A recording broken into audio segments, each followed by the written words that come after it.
I do this because actually today Smirnoff is still the best-selling vodka and spirit in the world and the most valuable spirits brand in the world. Well, I did write about this, but what interested me most was this long white scroll this man brought with him.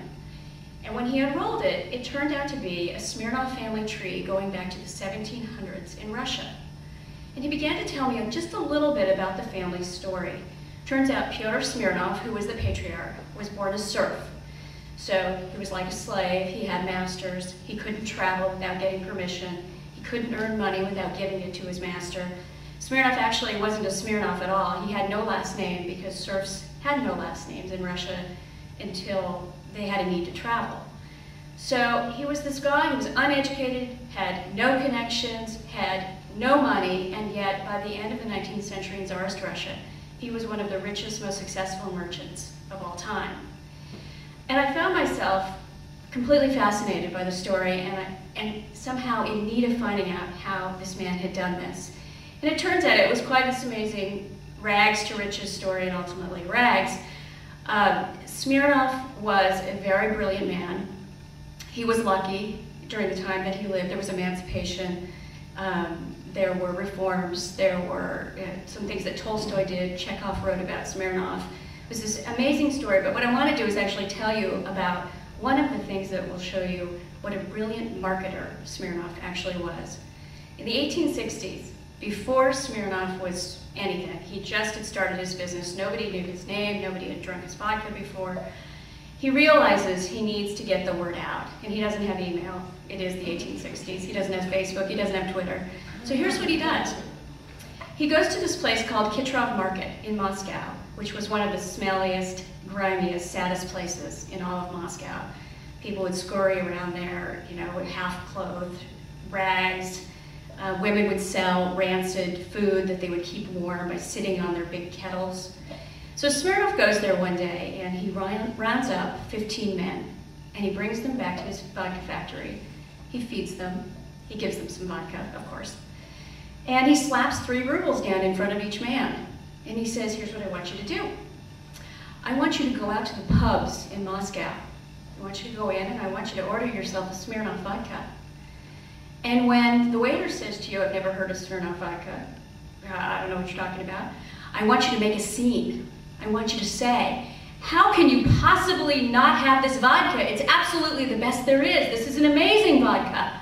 And when he goes to get the manager, I want you to make sure everyone in the bar hears you. And then I want you to leave in a huff and go to the next pub and repeat the performance again. So these men actually do this. They go out to all of the bars in Moscow and they come back to Smirnoff's factory, and suddenly, truly within an extraordinarily short period of time, vodka orders are coming in from all over the place. But Smirnoff was a very ambitious man. He's not just interested in being the vodka purveyor for Moscow. He tells these men, now I want you to get on the railroads. And I want you to go out, get off at every stop, go to every pub, and do the same thing over again. So within about a 2-year period, Smirnoff goes from nothing to being one of the chief producers of vodka in all of Russia. You can imagine in Russia, there were thousands of vodka purveyors, so this is no small feat. And Smirnoff devises a completely different strategy to go after the aristocrats and the royalty. His ultimate goal is obviously to have them drinking his vodka. He wants to be the Tsar's purveyor. And he does that by becoming a philanthropist, by getting involved in the Russian Orthodox Church, and by traveling abroad and entering his vodkas and other liquors in contests, in world fairs. So he goes to Vienna, he goes to Paris, he goes to London, Chicago, Philadelphia, wins all these awards, and by 1886, he becomes the Tsar's purveyor.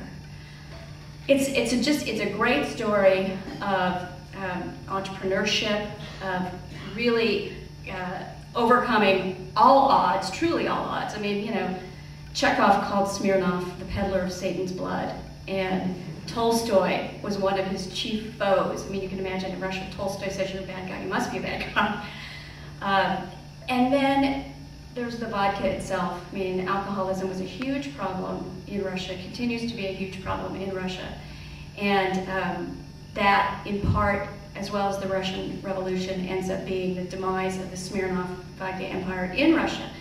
Had it not been for one of his sons who was sentenced to death by firing squad during the revolution, escaping Russia, fleeing to Western Europe and reviving the brand there, it probably would no longer exist today. So it's an amazing story, and I hope you read it. Thank you.